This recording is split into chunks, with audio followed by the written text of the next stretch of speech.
Twin flame journey के stages हो, extreme attraction का ढूंढ रहे होते हो, मैजिकल मोमेंट। हेलो, नमस्ते, welcome to Divinity with Kritik. Twin flame journey के स्टेजेस होते हैं। मैं आपको वो स्टेजेस समझाने की कोशिश करूंगी।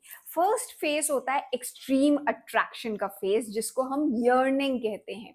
इस फेज में आप बहुत ज्यादा अट्रैक्टेड फील करते हो और आप ढूंढ रहे होते हो अपने काउंटर पार्ट को, और आपको फील हो रहा होता है कि आपको कहीं भी चैन नहीं है। आप हजारों लोगों से मिल रहे हो, पता नहीं क्या क्या लाइफ में कर रहे हो, लेकिन सुकून नहीं है।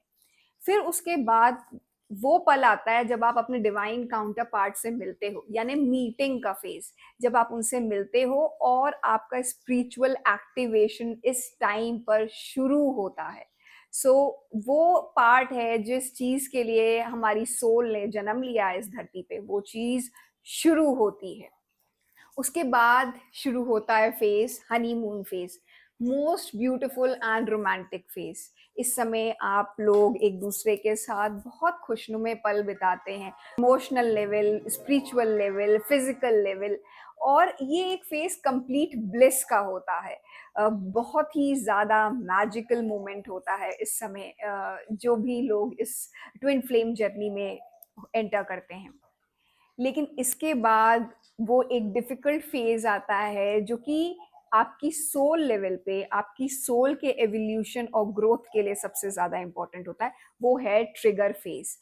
तो आपका जो काउंटर पार्ट है वो आपके ईगो, आपके फियर, आपकी प्रॉब्लम्स, आपके जो भी डर हैं उसको हाईलाइट करते हैं, और आपकी कमियों को, और जिससे कि आप उनसे लड़ने के लिए, उनको ओवरकम करने के लिए आप और स्ट्रांग बनो।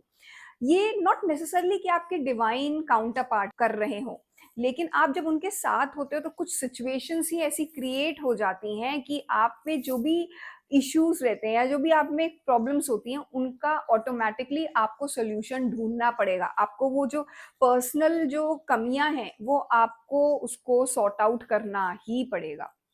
और इसीलिए ऐसे फेज पे, ऐसे टाइम पे शुरू होता है रनर और चेजर का फेस। नॉर्मली देखा गया है कि डिवाइन मैस्कुलिन जो है वो और डिवाइन फेमिनिन जो है एक दूसरे से इस समय दूर हो जाते हैं, और दोनों, कभी कोई चेज करता है किसी को तो कभी कोई चेज करता है, बट एक दूसरे से दूर हो जाते हैं।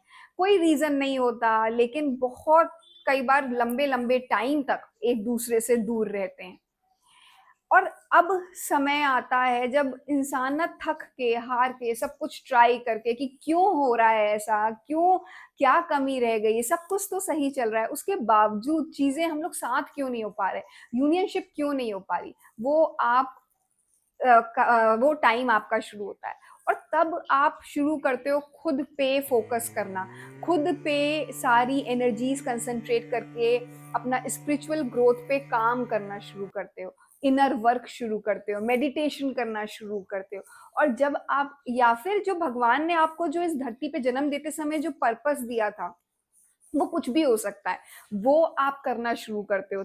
तब आपका दरवाजा खुलता है यूनियनशिप का, यानी वो मिलन का रास्ता, वो टाइम जब डिवाइन फेमिनिन और डिवाइन मेस्कुलिन एक दूसरे से मिलके एक होंगे। पर बात यह है कि ये टाइम कब आएगा, ये कहाँ नहीं जा सकता। ये टाइम जो है इसी बर्थ में आने का है कि फ्यूचर में किसी बर्थ में जाके होगा, ये पता नहीं होता, क्योंकि हर इंसान की जर्नी अलग होती है। हर की ट्विन फ्लेम जर्नी भी अलग होगी। तो कैसा होगा, ये आपके इनर वर्क और मेडिटेशन के लेवल पे डिपेंड करेगा। कई बार इनर वर्क करके लोग अपना टाइम यूनियनशिप का रिड्यूस कर लेते हैं। अ, एक चीज मैं कहना चाहूंगी कि ये जो जर्नी है ट्विन फ्लेम की, ये बहुत डिफिकल्ट जर्नी है, ये बिल्कुल भी आसान नहीं होती, बहुत टफ है। और आप बोलोगे टफ क्यों है, क्योंकि ये जो सोल है ये डिवाइन कॉन्ट्रैक्ट करके आई है भगवान से कि मुझे इस बर्थ में इतना अपना सोल लेवल पे डेवलपमेंट तो करना ही करना है, इतना मुझको एवॉल्व होना ही होना है। तो पर्पस जो होता है ना ट्विन फ्लेम्स का, वो है हीलिंग, क्लेंजिंग, स्पिरिचुअल एवोल्यूशन। और केवल अपना ही नहीं, अपने साथ साथ बहुत सारी और आत्माओं का, बहुत सारे और सोल्स का ग्रोथ डेवलपमेंट करवाना, उनका लाइफ पर्पस उनको अचीव करवा पाना और अपने आप को अपनी हायर सेल्फ से जोड़ पाना, ये सब ऑब्जेक्टिव होता है ट्विन फ्लेम्स का। ये शिव और शक्ति का मिलन है, तो इसलिए बहुत जरूरी है कि जब डिवाइन फेमिनिन और डिवाइन मेस्कुलिन मिले तो उनकी एनर्जीज बहुत बैलेंस्ड हो और वो इस लेवल पे हो कि वो अपने साथ साथ दूसरों का भी भला कर पाए।